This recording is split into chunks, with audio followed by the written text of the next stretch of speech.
सुब्हान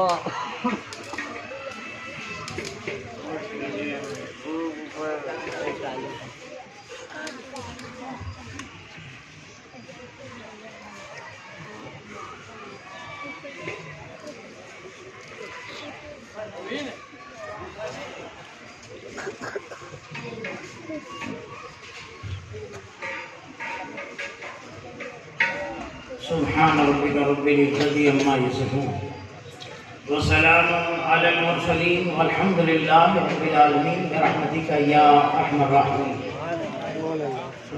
हज़रात, बयान करने का वक्त होता है तो बयान करता हूँ, लेकिन फिलहाल बयान के लिए इन्हें बुलाया जाता है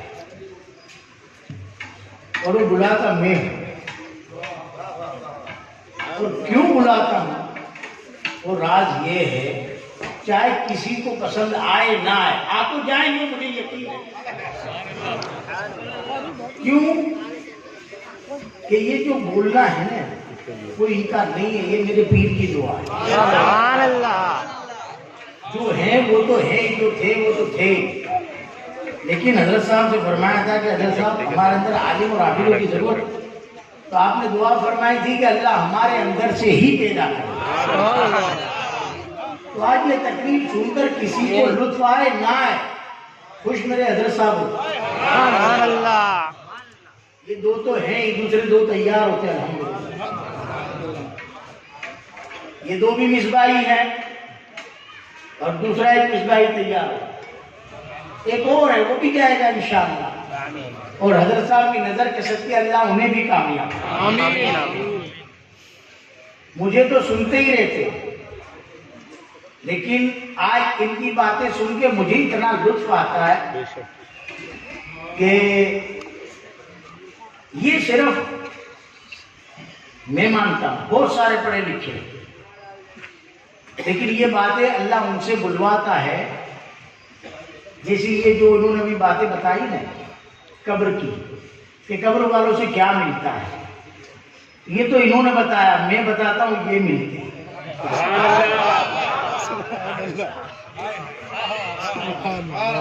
अब इसकी कदर हम करें तो हम कामयाब। बोलने वाले तो बहुत है, मैं सुनता है। मदीना, अब मेरी जहां तक बात है तो ये भी मेरा ईमान है कि बोलने वाले दूसरे तैयार हो चुके हैं। अगर मैं नबी बोलूं, बैठा भी रहूंगा, तो मेरे पीर के सत्य अल्लाह वो काम ले लेगा जो मेरे जिम्मे है। समझे? मदीना मुनव्वरा के तकरीर को करना मकसद नहीं है, लेकिन कुछ बातें इन्हीं बातों से याद आ गई, बता देता हूँ। बारिश नहीं हुई मदीना शरीफ, कैसा लिया, सूखा काल पड़ गया। अब सहाबाए किराम परेशान, सहाबाए किराम, मैं वलियों की बात नहीं करता, सहाबाए किराम की बात है। कब बारिश नहीं होता, क्या करें? जब एक वली की दुआ कबूल होती है तो दुनिया के तमाम गौस, कुतुब, अब्दाल, मुजद्दिद, वली तमाम मिल जाए। एक अदना सहाबी के मकाम को नहीं पहुंच सकते, वहां साथियों की जमात। तो आप क्या करें? बारिश नहीं, क्या चलो आयशा सिद्दीका के पास। सुभान अल्लाह। जलसा तो बाप का है, मैं बात कर रहा हूँ बेटी। सुभान अल्लाह। आयशा सिद्दीका की बारगाह में का बारिश नहीं हो, क्या करें? तो आपने ये नहीं फरमाया जाओ जंगल में जाओ, नमाजें पढ़ो, दुआएं करो। आपने फरमाया हुजूर की मजार पर चले जाओ। जाओ मजार पर, हजरत आयशा सिद्दीका ने फरमाया, और छत हटाओ, इतनी हटाओ कि कब्रे अनवर और आसमान आमने सामने हो। सुभान अल्लाह।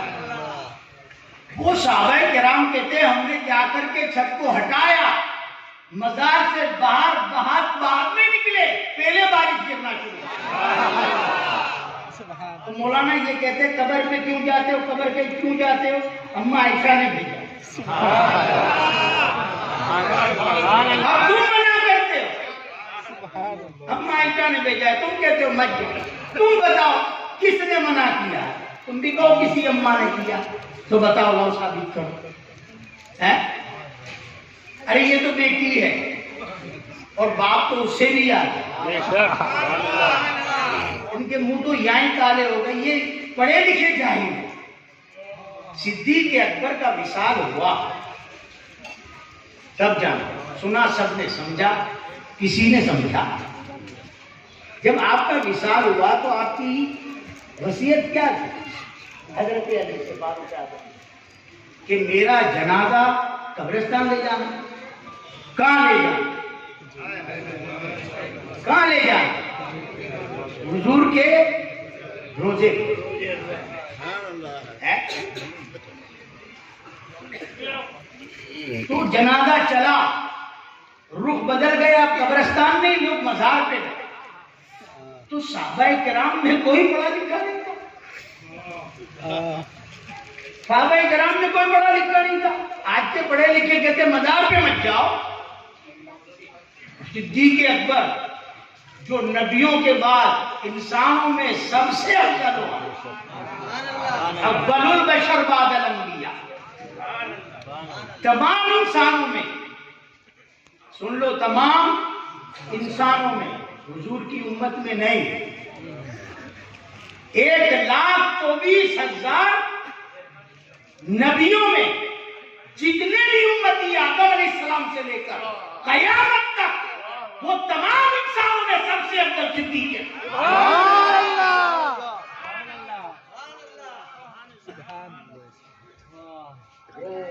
तो मुझे याद नहीं है, कभी ज़हन में नहीं। हश्र के मैदान में कितनी सफ़े होगी? 120 सफ़े होगी। उसमें 3 सफ़े जो होगी वो अंबिया की होगी, बाकी सब 1,20,000 जो नबी उनके उम्मतियों की होगी। बाकी सब वो 3 सफ़ों के आगे एक मुसल्ला होगा जो नबियों की इमामत करेगा। वो इमाम कौन होगा? सरवर कायनात सल्लल्लाहु अलैहि वसल्लम। और जो दूसरी सफ़े लगेगी वो 1,20,000 नबियों की उम्मत है, उनके आगे एक मुसल्ला होगा, उसका इमाम सिद्दीक़ अकबर।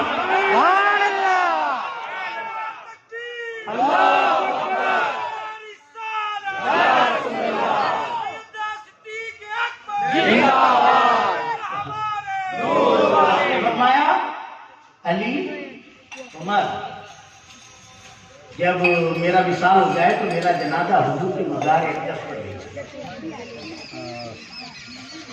ले। अभी कहते मज़ारों से कुछ नहीं मिलेगा, ले। और जाकर के क्या कहना? वहां जाकर के हुजूर से इजाजत तलब करना। अगर मेरे आका इजाजत दें तो आपके कदमों में लिटा देना, वरना अली तुम्हें इख्तियार है, कहीं भी मुझे दफन कर दे। जब मजार पर गए तो आगे बढ़े। लफ्ज क्या अर्ज की? सचना मल्ला। फरमाया हुजूर आपका गुलाम हाजिर।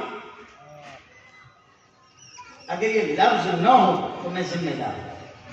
क्या फरमाया? हुजूर आपका गुलाम हाजिर है। भाई निसार भाई है, शफी भाई है, दूसरे साहब हैं, सेठ साहब हैं, हाजी साहब हैं। जब वो मर जाते हैं ना तो फिर ये कोई नहीं पूछता ये कौन आ रहा है, किसका जनाजा है, किसकी मैयत आ रही है। वहां पे फारूक आजम ने हजरत अली ने नहीं कहा तो हुजूर आपके गुलाम की मैयत पड़ी है, जनाजा पड़ा है, क्या हुजूर आपका गुलाम हाजिर है। गुलाम हाजिर। आपने फरमाया अगर इजाजत मिले तो मुझे कब्र अनवर में दफन करना, मज़ार अक़दस गुंबद खजरा में दफन करना। जब ये अर्जी करी, अर्जी रखी तो जंजीर खुद ब खुद खुली, दरवाजा खुद ब खुद खुला। सिर्फ खुला ही नहीं, अंदर से आवाज आई, उदखुलुल हबीब इलल हबीब। तो आवाज किसने दी? जिब्रील ने दी। मिकाइल ने दी, इसराफील ने दी, किसने आवाज? तुम तो कहते हो मर के मिट्टी में मिली। अबे जिसका आका नहीं मिला उसका गुलाम क्या मिलेगा? और जब इजाजत मिली साहबा किराम रोने लगे, हिचकियां बन गई, तो हुजूर किया। अभी वक्त नहीं है, मैं तो बताता मैं, जब हुजूर को लेकर के चले मज़ार अक़दस में, जब आपकी कब्र अनवर तैयार की और जब सिद्दीक़ अकबर को रखा तो फारूक आज़म की हिचकियां बन गई। फारूक आज़म फरमाते हैं कि जब हजरत अली और फारूक आज़म उतारते थे कब्र में सिद्दीक़ अकबर को, जब उतारने लगे तो फारूक आज़म फरमाते हैं जैसे हम उतारते थे हुजूर ने सिद्दीक़ अकबर को अपने दोनों हाथों में ले लिया और मेरे आका ने फरमाया, या अल्लाह ये मेरा अबू बकर है, इसके सदके मेरी उम्मत की मग़फ़िरत। नारे तकबीर, नारे रिसालत, जश्न सय्यदना सिद्दीक़ अकबर। इससे क्या पता चला कि सिद्दीक़ अकबर ने हमको ये सबक दिया, कयामत तक आने वाले आशिकों को, कि अगर मुरीद बनना है तो मेरी तरफ देखो, ऐसा मुरीद बनो कि जिंदा रहो तो मूर्ति के दर पर और मर जाओ तब भी मूर्ति। तब तो तुम कामयाब हो, वरना कामयाबी नहीं, समझे? कामयाब नहीं हो। आज ये तो बेकार की बहुत सारी बातें चलती है, फिर इंशाल्लाह वक्त मिलेगा तो बताऊंगा। अभी एक मुफ्ती साहब ने एक इशारा और भी किया था, कहते उन्होंने जंग की, हम क्यों माने, ये करे वो करे, और शहजाद मुजद्दिदी का नाम भी लिया, वो है मुजद्दिदी, समझे? उनका ज्यादातर मुताला मकतूबात इमाम रब्बानी का है, उसी पर ज्यादा बयान है, और वो नशबंदी है, समझे? वो तो हुजूर के मकतूबात की एक बात याद आ, आपका इशारा था, तो एक शाह साहब थे, सैयद साहब, तो हुजूर के मकतूबात पढ़ते, तो आपने मुजद्दिद अल-फ़िसानी के मकतूबात में आपने अमीर माविया रज़ी अल्लाह ताला अन्हु की जब शान बयान की तो सैयद साहब को गुस्सा आ गया और उन्हें मकतूब को ऐसे पछाड़ दिया।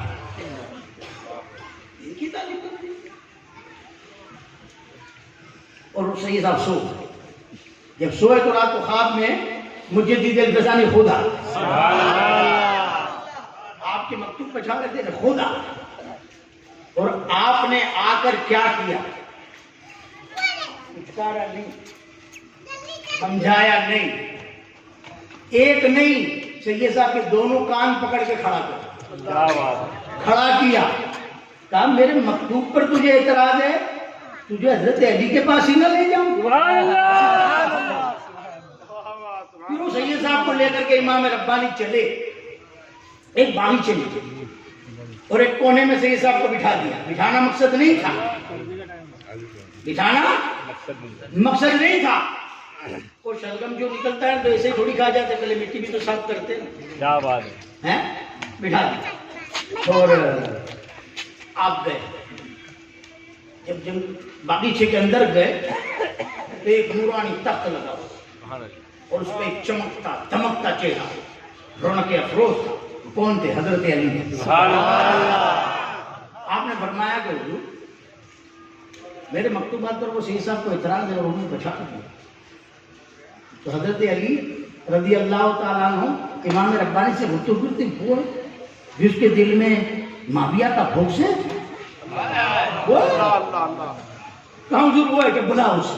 क्या बात? जब बुलाया तो खुद तुम्हारी मेरी क्या बात? हजरत अली ने खुद ने फरमाया कि तू माविया का मुख रखता है, वो तो हमारे भाई है।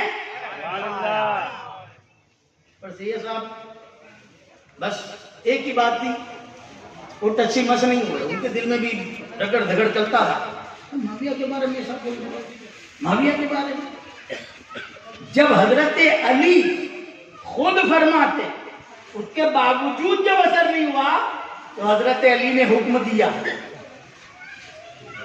मुजद्दिद अल-फ़िसानी शेख अहमद सरंदी कोई इमाम अहमद सरंदी इसे ये साहब को एक थप्पड़ लगा।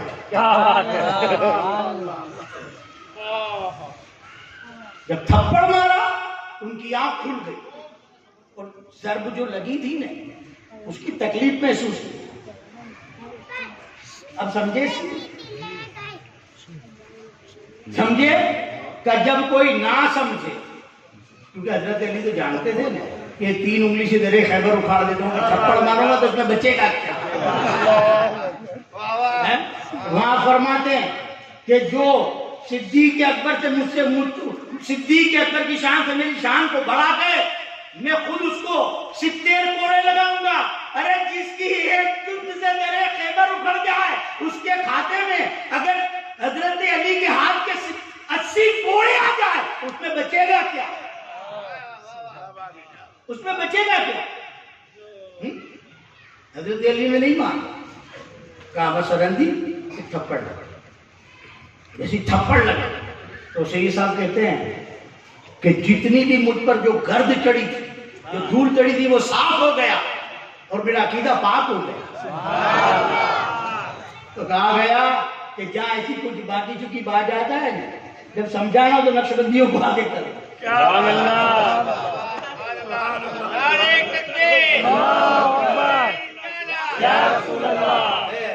अल्लाह ताला ये सिलसिला भी बड़ा अजमतों वाला है, बड़ा आला है, समझे। ये अब हमारे जहन जो है ना और हमारी आंखों पर तासुब की ऐनक लग गई तो हम सीधी बातों को भी उल्टे तरीके से सोचते हैं। नहीं, नादान मत बन, सिलसिले चारों बराबर पावरफुल है, उन सिलसिलों में कोई कमी नहीं है, चाहे वो कादरी हो, नक्शबंदी हो, सहरवर्दी हो कि चिश्ती हो, हर सिलसिला पावरफुल है, कोई सिलसिला कमजोर नहीं। अगर कोई जाहिल बता दे कि ये खामोशिया है, ये कमजोर है, ये पावरफुल है, ये ताकतवर है, अरे नादानो, इन सिलसिलों में जो निस्बत है वो कहां से आई? हुजूर के सीने से आए। तो फिर तुझसे बड़ा जाहिल कौन हो सकता है कि हुजूर के सीने से अदना निस्बत भी निकले तो वो आला होती है। और तूने हुजूर की निस्बतों को, सिलसिले को कमजोर नहीं बताया, हुजूर की निस्बतों को कमजोर बताया। हर सिलसिला देखो, सिद्दीक अकबर से नक्शबंदी सिलसिला चला और 3 सिलसिले हजरत अली से चले।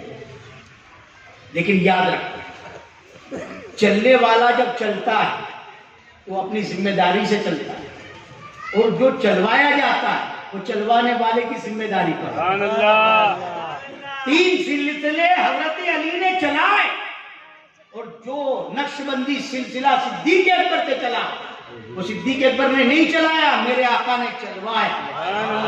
अगर मुरीद बनाओ तो वो जो चले हैं अपनी जिम्मेदारी और ये हुजूर की जिम्मेदारी। बात समझ में आई?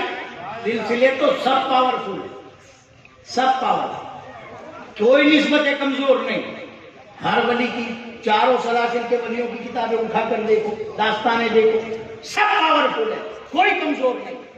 लेकिन आज ये कमजोरी क्यों आ गई? आज ये खराबी हमारे अंदर क्यों आ गई? उसकी वजह एक ही है कि बेफेज यूसुफ सानी है तो क्या है। जो सिलसिले चले उसके बाद सारे सिलसिलों के बुजुर्ग की तुम हालात उठा करके देखो, अपने काबू में नहीं रहोगे। हर सिलसिले के हालात, हर बुजुर्गों के हालात इतने अजीम हैं। वो कहते हैं बेफेज अगर यूसुफ सानी है तो क्या है। आज ये जमाना इतना नाजुक आ गया, फिक्र करने की जरूरत नहीं है, जमाना ऐसा नाजुक आ गया, समझे। आज वो पाबंदी हमारे अंदर से खत्म हो गई है। आज हमारे इतने सोबतें होने के बावजूद कमियां हमारे अंदर आ सकती है। तो ये जमाना इतना खराब है, जो शैतान है ना इतना उरूज पर है कि हम उसके शिकंजे में आ गए। वो कहते हैं पहले के बुजुर्ग इतने आला थे, उनकी परहेजगारियां इतनी आला थी तो कामयाबी थी, उनकी निस्बतों में असर था, उनके हाथों में असर था। जिसका हाथ पकड़ते थे उसका दिल जाकिर हो जाता, उसका दिल अर्शुल्लाह बन जाता। वो मकाम विलायत पर पहुंच जाता था, फना फिर शेख और फना फिर रसूल हो जाता था। बेफेज जब यूसुफ सानी है तो क्या है, और नामर्द की तलवार में पानी है तो क्या है। मर्द है यूसुफ अलैहिस्सलाम जैसा दूसरा हो, खूबसूरत हसीन और जमील दूसरा हो, बाकी यूसुफ अलैहिस्सलाम का फेज ना हो। बेफेज अगर यूसुफ सानी है तो क्या है, अगर दूसरा यूसुफ जैसा हसीन है पर फेज नहीं है तो कोई काम का नहीं। और नामर्द की तलवार में पानी है तो क्या है, मर्द है हाथ में बूढ़ी तलवार है, एक झटका मारता है गर्दन अलग कर देता है। और नामर्द के हाथ में तलवार है पानी वाली तो चलाएगा भी तो ऐसे ही, क्या होगा। सिलसिले तो पावरफुल है, लेकिन उन पीरों के हाथों में वो दम नहीं है कि वो पकड़ के उसके मराठी बुलंद करवा उसको विलायत तक पहुंचा दे। जब खुद में कमियां है तो फिर दूसरों में कमियां ढूंढे। समझ बात आई। जितना भी बिगाड़ है वो हमारी कमजोरी है। जब किसी को कमजोर बताए, हज़रत साहब रहमतुल्लाह अलैह फरमाते थे, एक नसीहत करते थे कि जो जिसको अपनी मर्दानगी पे शक हो ना वो अपनी औरत पे शक करे। सुन लो मर्दों सब, इसमें कई होंगे औरतों पे शक करते होंगे। जिसको अपनी मर्दानगी पे शक होगा वो औरत पे शक करेगा, अगर मर्द हो तो शक करना छोड़ो। समझे। तुमने इसको भूखा रखा तो इसका ध्यान कुछ की तरफ जाएगा नहीं। जब तुम पेट भर के खाना देते हो तो फिर इसको खाने की क्या परवाह। सीधी बात। बस तो ये मामला भी यही है, कोई कहे ना ये है वो है, उसमें उलझा इसमें उलझा, समझ जाओ इसमें ही कमी। क्योंकि खाली बर्तन ही आवाज करता है, भरा हुआ तो जमा रहे। अल्लाह ताला हम सबको भरा हुआ बनाए, तो अल्लाह हमारी इस हाजिरी को कबूल फरमाए और हमारे लिए जरिए नजात का। अपना खाद्यान पढ़ लें क्योंकि अजान तो अभी हुई है, हम खत्म के बाद दुआ भी